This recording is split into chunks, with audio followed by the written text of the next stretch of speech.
Hello student, welcome to the class again. This is your EVS class and I am your teacher. You are my student and we are again here for the next chapter of your book and that is Migrating Families. Okay, so सबसे पहले हम अपना introduction करेंगे. I am your teacher, myself, yes.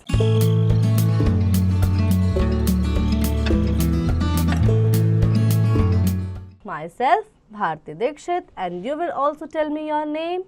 And today's chapter name is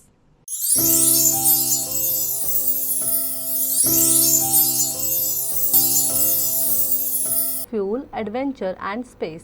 तो आज हम इसके बारे में जानेंगे. एडवेंचर क्या होते हैं, स्पेस और फ्यूल ये आपस में कैसे कनेक्ट है, ये जानेंगे हम इस चैप्टर से. तो हम स्टार्ट करते हैं अपना चैप्टर.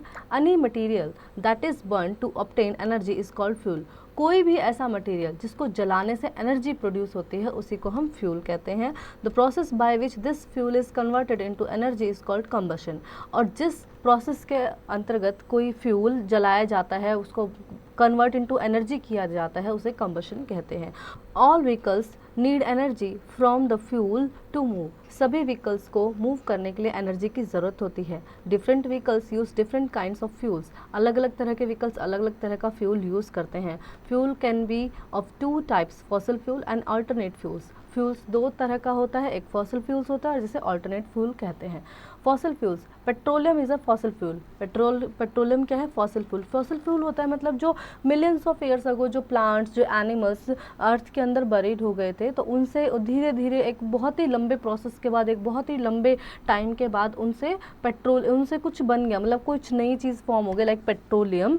ये प्लांट्स और एनिमल्स के बरीड होने से जो उनके एक्सट्रैक्ट बचे उन्हीं से पेट्रोलियम बना.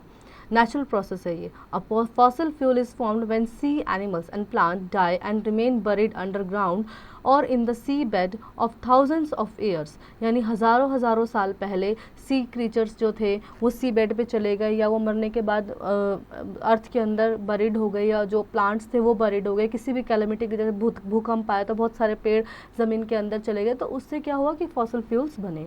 Petroleum and other fossil fuels may take millions of years to form. Petroleum को और अदर फॉसिल फ्यूल्स को बनने में बहुत सारे साल, करोड़ों साल लग जाते हैं.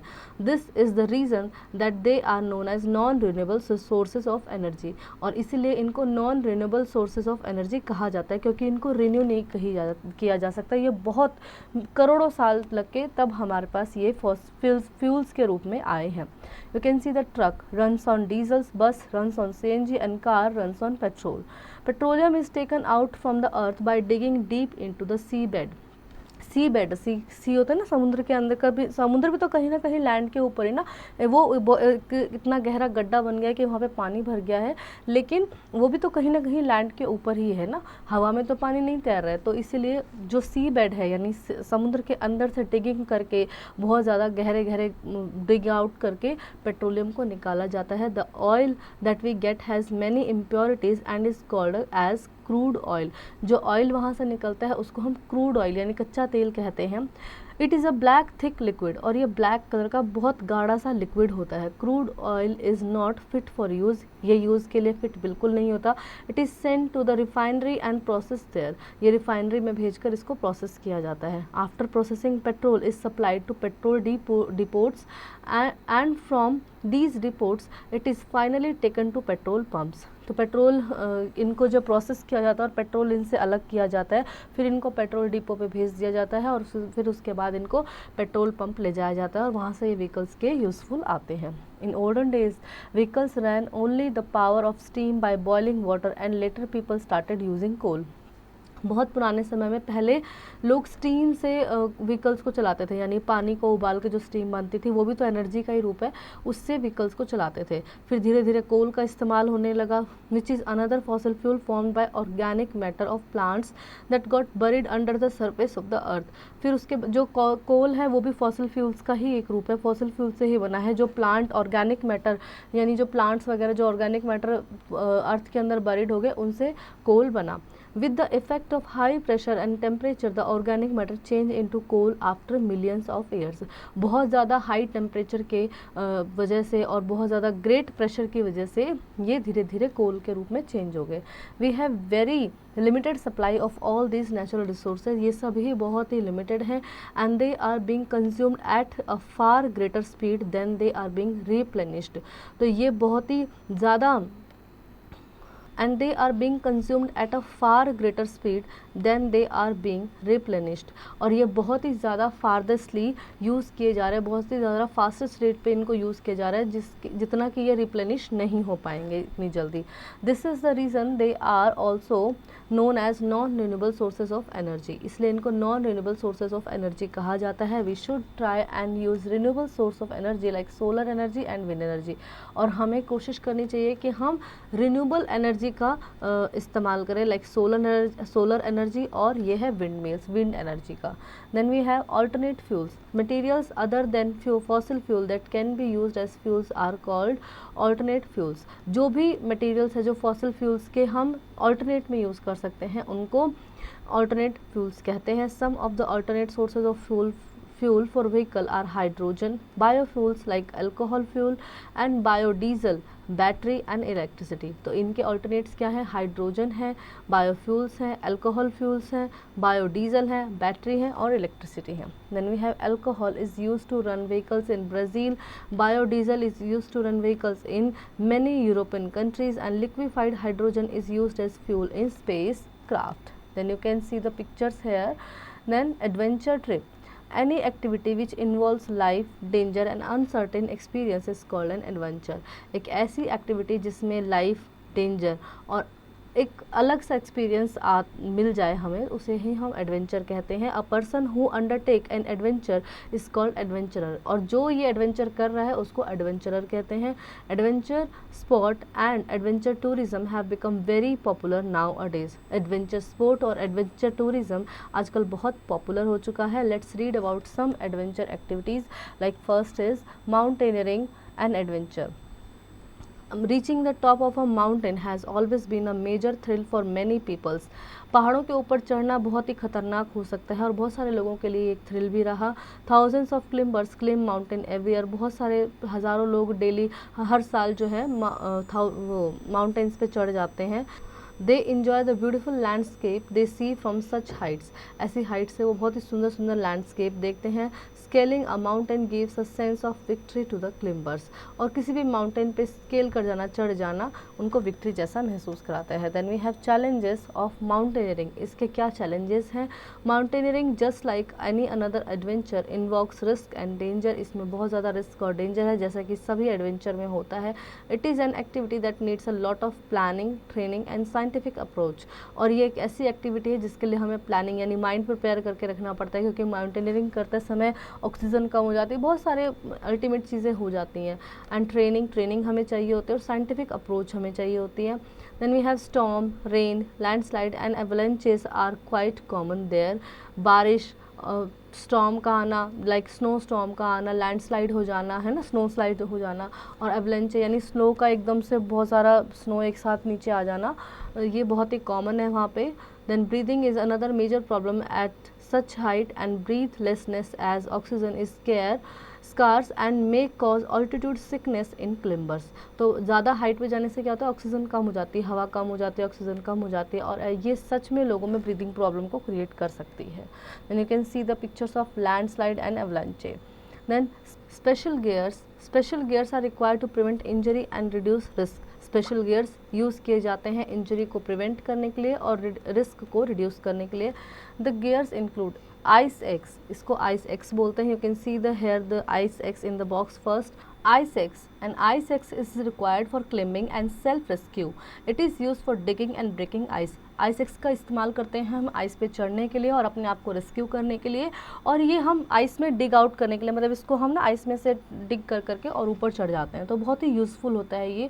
Climbing boots, these boots are made with crampons and use to climb tracks covered with ice and snow. तो क्लिम्बिंग बूट्स होते हैं स्नो पे चढ़ने के लिए, और ये इनमें क्रैम्पन्स होते हैं जो कि आपको फिसलने से बचाते हैं, और ये आइस और स्नो पे जाने के लिए बहुत ही यूज़फुल होते हैं। Then we have next is helmet. Helmet protects the skull. Helmet हमारे स्कल को प्रोटेक्ट करता है, ये जो हमारा पूरा हिस्सा होता है इसको हेलमेट प्रोटेक्ट करता है। Snow goggles. Reflection of sunlight from ice on mountain can hurt the eyes badly and cause blindness. Reflection of sunlight, sunlight का reflection from ice to on mountain, mountains पर जब आइस से सन का reflection आता है तो ये हमारी आइस को हर्ट करता है और हमें ब्लाइंडनेस कर सकता है। To prevent this snow goggles are used, और इसके लिए स्नो गॉगल्स यूज़ किए जाते हैं, as you can see in the picture also. Then harness, a harness is used for attaching a rope to a person for fastening his और her body securely. तो harness use करते हैं, इसको रोप से attach कर दिया जाता है ताकि वो सिक्योरली ऊपर चढ़ सकें। Then climbers wear warm clothes to protect themselves from the cold, और लोगों को जो माउंटेनिंग करते हैं उनको गर्म कपड़े पहनने चाहिए ताकि वो अपने आप को, बॉडी को सेव कर सके। Ropes and ladders, nylon ropes are used in climbing and aluminium ladders are used to cross wide gaps.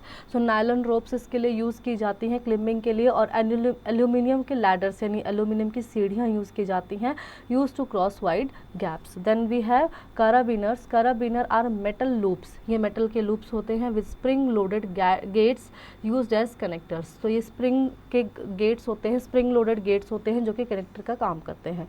The sky, the heavenly objects have always fascinated human beings. Heavenly जो आप देख रहे हैं ना sky में क्या क्या, हेवनली मतलब जो आसमान में दिखाने वाली चीज़ें होती हैं, ये हमेशा लोगों को क्या फैंटेसी में डालती हैं, लोगों को विजुलाइज करने के लिए बहुत ही अच्छी फैंटेसी देती हैं। The area beyond atmosphere is known as space, यानी हमारे जो अर्थ से ऊपर का एरिया है इसे हम स्पेस कहते हैं। During the day we see sun in the sky and during the night we see stars and moon. हम दिन के समय पे सन देखते हैं और रात के समय पे स्टार्स और मून देखते हैं। Stars and constellation, stars are fixed heavenly bodies having their own heat and lights. Star अपनी जगह फिक्स हैं और ये जितनी भी हेवनली बॉडीज़ हैं इनकी अपनी स्टार्स की फिक्स लाइट होती है। They are scattered in the sky in cluster, ये आकाश में ग्रुप्स में दिखाई देते हैं, झुंड में दिखाई देते हैं। A group of stars forming a recognizable pattern is known as constellation, और कई ग्रुप्स ऑफ स्टार्स ऐसे होते हैं जो एक रिकॉग्निजेबल पैटर्न को बनाते हैं जिसे कॉन्स्टलेशन कहा जाता है। The sun is a star, sun एक स्टार है। It is a hot ball of gases, इसमें बहुत सारी, ये हॉट बॉल है यानी गर्म है एकदम और इसमें बहुत सारी गैसेज भरी हुई हैं। It is a closest star to the earth, ये अर्थ के सबसे क्लोजेस्ट स्टार है। Yes of course it is a star that see in the day light. Then it has its own heat and light, इसकी अपनी खुद की गर्मी भी है और लाइट भी है। Then we have the planets. Planets are heavenly bodies that move around the sun. Planets जो हैं वो सन के अराउंड ऐसे मूव करते हैं। They do not have any heat or light of their own. इनकी अपनी कोई हीट भी नहीं है और अपनी कोई लाइट भी नहीं है। They are 8 planet in our solar system. हमारे सोलर सिस्टम में 8 प्लैनेट हैं, Mercury, Venus, Earth, Mars, Jupiter, Saturn, Uranus and Neptune. Satellites, the moon that we see during the night is the natural satellite of the earth. जो हम रात में देखते हैं ये अर्थ की नेचुरल सैटेलाइट है, यानी हमने इसको सेटअप नहीं किया, ये हमें नेचर से मिली है और ये रात में दिखाई देती है। It revolves around the sun, ये सन के चारों तरफ ऐसे चक्कर लगाती है। It looks bigger because it is closer to the earth, तो ये बड़ा दिखाई देता है क्योंकि ये अर्थ के बहुत क्लोज है। As the moon orbits around the earth sunlight is reflected off the moon surface and the light reaches us on the earth. तो जैसे जैसे ये मून अर्थ के ऐसे ऑर्बिट में से, moon orbit around the earth, moon का जो ऑर्बिट है वो अर्थ के चारों तरफ है और ये sun is reflected off the moon surface, moon के सरफेस पे जब उसकी रिफ्लेक्शन आती है, सन की रिफ्लेक्शन आती है, then the light reaches us on earth, तो तब हमारे पास लाइट अर्थ पे पहुंचती है। Some planets do not have any satellites, बहुत सारे ऐसे प्लैनेट हैं, कुछ प्लैनेट ऐसे हैं जिनकी अपनी सैटेलाइट्स नहीं है। वेयर सम प्लैनेट्स में have more than one satellite, और जबकि कुछ प्लैनेट ऐसे हैं जिनकी एक से ज़्यादा सैटेलाइट्स भी हैं। Then you can see artificial satellite here. Activity boom make a model of solar system showing all 8 planets. Then we have satellites that are made by man and sent into space to orbit planets are known as artificial satellite. तो satellite वो जो इंसान के द्वारा बनाई गई और space में उसको भेजा गया उसी को हम आर्टिफिशियल सैटेलाइट कहते हैं। These satellites help in weather forecast, sending and receiving radio and television transmission, help in locating mineral resources etcetera. तो ये सैटेलाइट्स जो हैं ये हमें वेदर फोरकास्ट में हेल्प करती हैं, रेडियो और टेलीविजन के मैसेजेस को सेंड और रिसीव करने में हेल्प करती हैं, टेलीविजन ट्रांसमिशन करती हैं, और help in locating mineral resources etcetera. और ये हमें ये भी बताते हैं कि कहाँ कहाँ पर मिनरल पाए जा सकते हैं। Then we have Indian in space. Indians कब गए स्पेस में और कौन कौन लोग गए? The first Indian to go to into space was Rakesh Sharma. पहले जो इंडियन थे जो स्पेस में गए वो है Rakesh Sharma. The first woman of India origin to go into space was Kalpana Chawla. तो पहली जो महिला रही इंडियन जो पहले स्पेस में गई उनका नाम था Kalpana Chawla. In 2003 she along with her crew members at NASA travel into space in the space shuttle Columbia. तो ये 2003 में अपने क्रू मेंबर जो कि नासा से थे उनके साथ में स्पेस शटल में कोलंबिया में इन्होंने स्पेस में ट्रैवल किया। The space shuttle disintegrated into just 16 minute before landing she died along with her co astronauts. तो धरती को पहुंचने यानी अर्थ पे पहुंचने से जस्ट 16 मिनट पहले उनका जो स्पेसक्राफ्ट था वो क्रैश हो गया और अपने सभी को एस्ट्रोनॉट्स के साथ उनकी डेथ हो गई। Then we have Sunita Williams, an Indian American astronaut, set the world record for the longest spent in space time by a female at 50 hours and 40 minutes. Sunita Williams जो कि भारत से ही बिलोंग करती हैं, वो इंडियन अमेरिकन है यानी Indian भी है और अमेरिकन भी है, और ये पहली ऐसी महिला रही इंडिया की जिन्होंने सबसे ज़्यादा टाइम स्पेंड किया स्पेस में, 50 घंटे और 40 minute. Then we have remembering time. A fossil fuel is formed when animals and plants die and remain buried underground for thousands of years. The Indian Institutes of Mountaineering trains people and equip them to climb high mountains. Stars are fixed heavenly bodies with their own heat and light. Planets are heavenly bodies that move around the sun. The sun and planet form the solar system. And artificial satellites are man-made objects sent into space to orbit planet. They are useful in weather forecast, communication, etc. Then we have exercise time. Let's answer. Tick the correct option. The area beyond the atmosphere is called the sun, the space, the constellation. None of these. So atmosphere के आसपास के area को हम क्या बोलते हैं? Atmosphere से बाहर के एरिया को हम क्या बोलते हैं? स्पेस बोलते हैं। Then we have fill in the blanks. There are 8 dash in the solar system. So planet यहाँ आएगा planet. Then we have answer the following question. Name 4 gears use by mountaineers. तो हमने चैप्टर में पढ़ा था कि कौन कौन से 4 गियर जो है माउंटेनियर्स यूज़ करते हैं। हेलमेट यूज़ करते हैं, आइस एक्स यूज़ करते हैं ना, और बूट्स यूज़ करते हैं। तो इस तरह से आप उनके यहाँ पे नाम लिखेंगे। Then case based question. Earth is a beautiful and unique planet. It is surrounded by layer of air called the atmosphere. Earth is the only planet known to have life. Moon revolve around the sun. What makes life possible on earth. तो किसने life को possible बनाया? Air ने, water ने, temperature ने, या all of these ने? Of course all of these मिलके ही लाइफ को पॉसिबल बनाते हैं। कोई एक ही कंपोनेंट अगर कम हो जाएगा, एयर नहीं रहेगी तो हम जिंदा नहीं रहेंगे, हम ब्रीथ नहीं कर पाएंगे। पानी नहीं रहेगा तो हम ड्रिंक क्या करेंगे, हम नहीं वो कर पाएंगे। टेम्परेचर, अगर हीटनेस नहीं होगी तो हम कैसे कोल्डेस्ट अर्थ पे हम कैसे रह पाएंगे, है ना। सो इन सब चीज़ों ने मिला के लाइफ को पॉसिबल बनाया है। Then we have image based question. So you have to see the image here and answer these question. Next we have think and do. Visit a petrol pump. Fill in the information asked in the table below. तो आपको एक petrol pump पे जाना है और यहाँ पे इन सब इन्फॉर्मेशन को फिल करना है। Serial number, fuel sold, price per litre and example of vehicles running on the that fuel. So I hope children you really enjoy the chapter and you learn many more new things. Now you will practice it at home by yourself.